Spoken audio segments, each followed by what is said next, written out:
Alright, Edius people, David Harry here. Now, have you ever wondered how you get one of these little small things here, and then get one of these little small things here, and then somehow smush them together and get them to record either HDMI or SDI video at up to 1080 and up to 60 frames per second with Edius?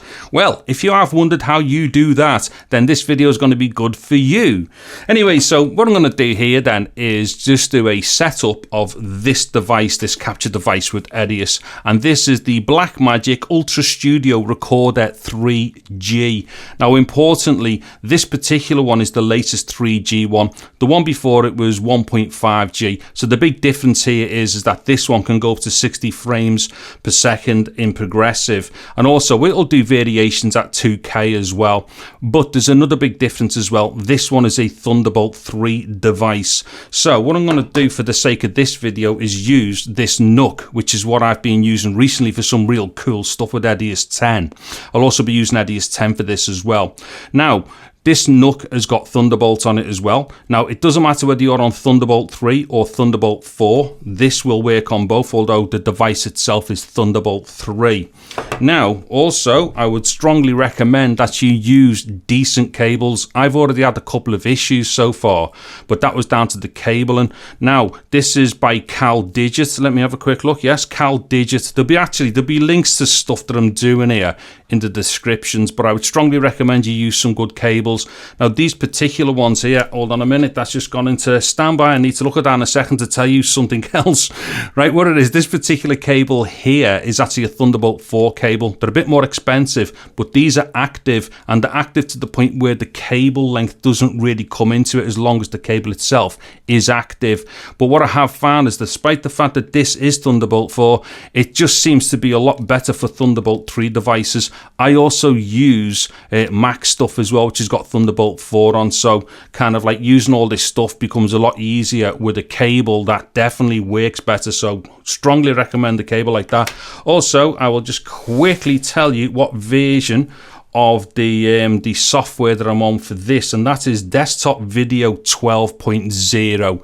So as of the recording of this video, I'm successfully using this interface with Edius on 12.0, and also as well whatever firmware that preloads onto it when you do the initial install and what have you. In fact, I'm still not entirely sure whether with Blackmagic devices the first installation of the software updates a firmware, or whether it actually does a firmware injection every time it launches. Not too sure, but whatever way around that it definitely is 100% working with Edius. So get all that out the way right now.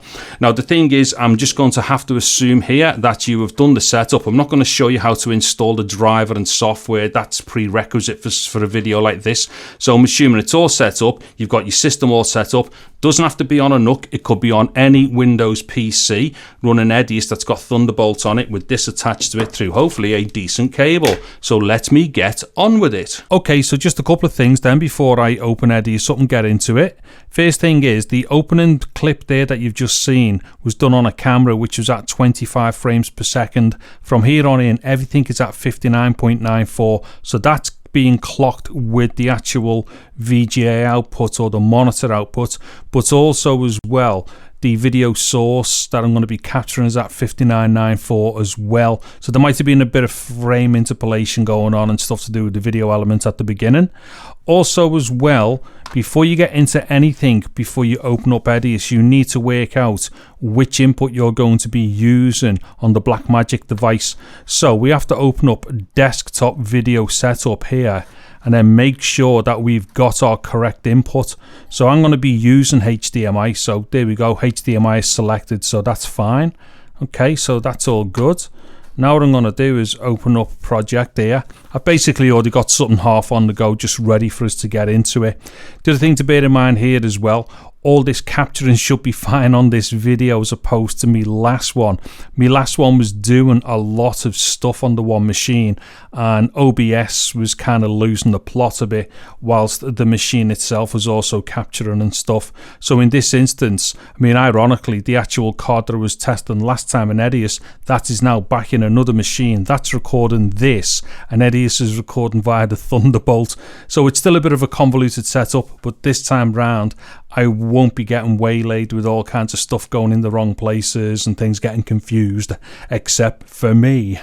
Okay, so first thing we need to do then is set up the recording device. So let's go to settings, we'll go to system settings, go to hardware, then device manager. Now let's set up a new device. I'm just going to call this, let's see, BMD, and I will call it 59.94 1080. That means a lot to me, so I know exactly what I'm on about there. You just name your preset appropriately, something that you will understand is actually what it's going to be doing. That might not mean something to anybody else, it does to me though. Okay, so we'll live with that. Now with interface here, we click on here and we'll select Ultrastudio Recorder 3G, so that's all good. Now in here for the settings and stuff, you don't really have to choose any of this stuff. If you were doing certain stuff with tape and that, you know, yeah, maybe you might want to touch this, but you don't need to. It's not entirely necessary, and it's only going to be useful for 10-bit recording, which you will be doing anyway. Okay, so what we're going to do now is select the video format. So I want 10-bit, 1080, 5994, and that's 5994 progressive as well. So let me see if I can find this. Hold on. Oh, do you know what? I'm going number blind here. Where is it all? Okay, there it is there. Do you know what? I just had a problem trying to find that. There was too many numbers on the screen. Okay, so we're going to select that. So that's 10-bit, 1920 by 1080, 59.94p, obviously progressive. And then we'll do, let's see, HQX. Let me pick a setting there. I'm going to go online superfine. So we'll okay all that. So all that's good. So we'll go next. We're not concerned about any of this. It doesn't mean anything to us because we're not like previewing through anything there. So we'll complete that. We'll hit apply and then OK. Now, if we go up to capture up here and select the input device, we should see BMD 59.94 1080. So I'm going to click on that, OK it. And then obviously we've got the user bit information here as well. That's again of no use to us really. Well, it's not in this particular setup. You can work out whether that's appropriate for anything that you may be digitizing. Okay, so as we can see there is the input coming in through my capture device, which is obviously the Ultrastudio, and the source is once again my Xbox Series S. This time though I'm recording obviously in 1080. Okay, so what I'm going to do now is let me try and jump into something here. Hold on, wait there. If I go from, I tell you what, let's just record this person playing here. So what I'm going to do is click on record here, and then it's going to start recording there. Okay, now the only thing is I might mute stuff here to do with the actual capture as it's going through. And that's just so that we don't start getting confused with stuff going on in the background as I'm talking. So far here then what we've done, we've set up this device to do a particular type of recording, and that's through HDMI. Now also there will be associated audio with this as well, so typically you would get multi-channel stuff off the likes of this console that I'm using. I mean, in fact, this console and this box, if it's worth anything to anyone, both of these things will actually work correctly in order to record the actual original surround sound as well that's within the game, so it will automatically split that up. Now you can't go selecting the likes of, you know, your typical bit streams for AC3 and DTS and stuff. However, there is options for you to select the uncompressed output, in which case all that happens then, it's just that the surround doesn't get coded to like AC3 or Dolby or anything like that, or DTS. It doesn't do that. It just basically takes the surround and unpacks it straight to uncompressed and then assigns it to the relevant channels for the output. So it is really cool that you can do that with this stuff, and you know, you've got a lot of options. And then once again inside Edius, you've got it there. Obviously Edius doesn't support surround mixing as such, but we do get the stems coming off the surround for it. So if you want to do that, you can do that, and that's also relevant to other types of sources as well. Anyways, I've just padded out a whole bunch of stuff there because I wanted a couple of minutes worth of recording, so I'll stop this once we get up to say 2 minutes, and then that means that we've had a clear chunk here to play with in the timeline. So we're nearly at 2 minutes, and boom, there we go. Okay, now if I pull this down to the timeline, as we'll see, there's a whole load of channels there. Now the thing is, I've already done some routing here, so I can just pull it down here, and then we should be able to get straight into a stereo file, which should have everything down mixed. So as we can see there,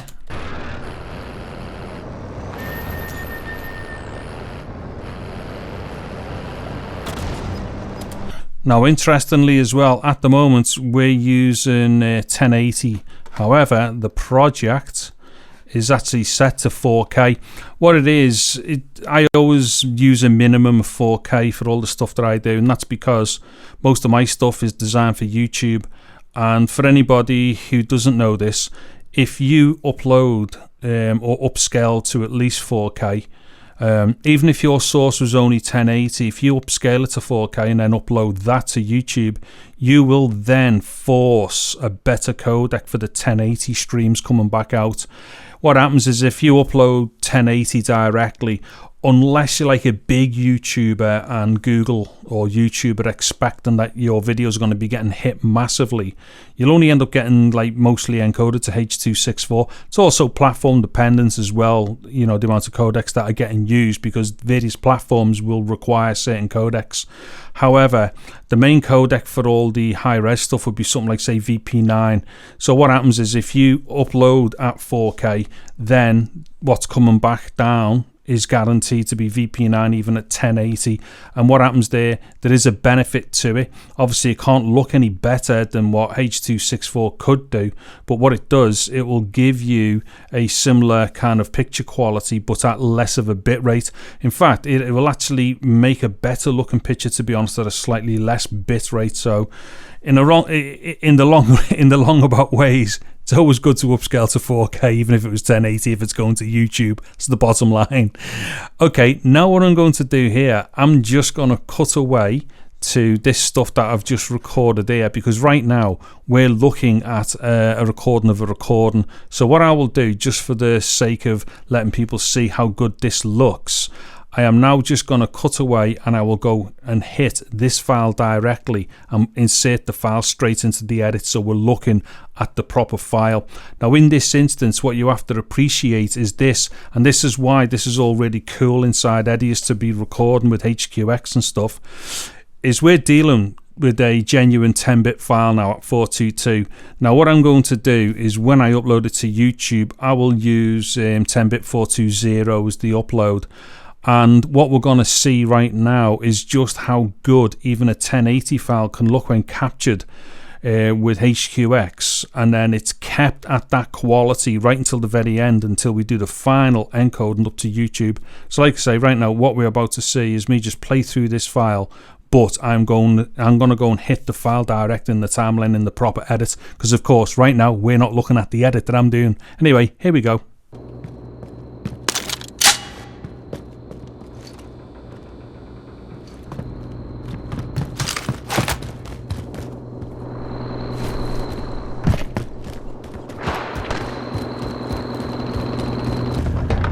I'll drive it.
Okay, so that full screen bit there should hopefully give people a really good idea as to the advantages of recording with HQX, because what you've just seen there was the original file that I'd recorded, not the screen grab of the file being recorded.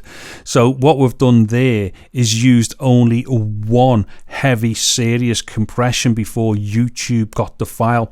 Quite often people will be recording H.264, H.265, editing with that and then exporting with that, and then that intermediate is like, you know, kind of like it's two down the line with compression on compression before it hits YouTube. But what we've done, or what we've just seen there, is H.265 just being used once before YouTube, and that came from essentially an uncompressed master, because like I say, although HQX is not uncompressed, it is effectively visually exactly the same anyway when you start maxing it out and what have you. Okay, so that should give people a really good idea of that stuff. And also, you know, I have meandered a little bit again on this video, but you know, sometimes I like to impart certain bits of information, you know, so I've done some stuff there about, you know, the YouTube like, you know, playback codecs and all the rest of it, and some of the bits and pieces in there. And I do know from the PMs that I get, you know, through like my YouTube stuff, that people do actually appreciate the bits that I go into a bit beyond what the video is just about. So I'll kind of do that wherever possible if I can think of something that's useful to talk about whilst I'm doing these things. Anywho, it's now definitely time for me to get off because I need to get to bed. So once again, doesn't matter where you've seen this video, you can always get to all my stuff on YouTube now, on where my new YouTube channel is for all my Edius stuff, by going to www.edius.co.uk. Also as well, in the description for this video, as well as other videos that I'll start doing, I will just start putting links to things. So as for instance, I'll do a link to that cable that I use for the Thunderbolt, also some hardware links and stuff like that as well. And I would definitely suggest that you look at these Thunderbolt cables. They really, really are very good, and I've not had any connection issues with them whatsoever. Anyways, as ever, I'm David Harry, and thank you very much for watching this video. Take care and goodbye now.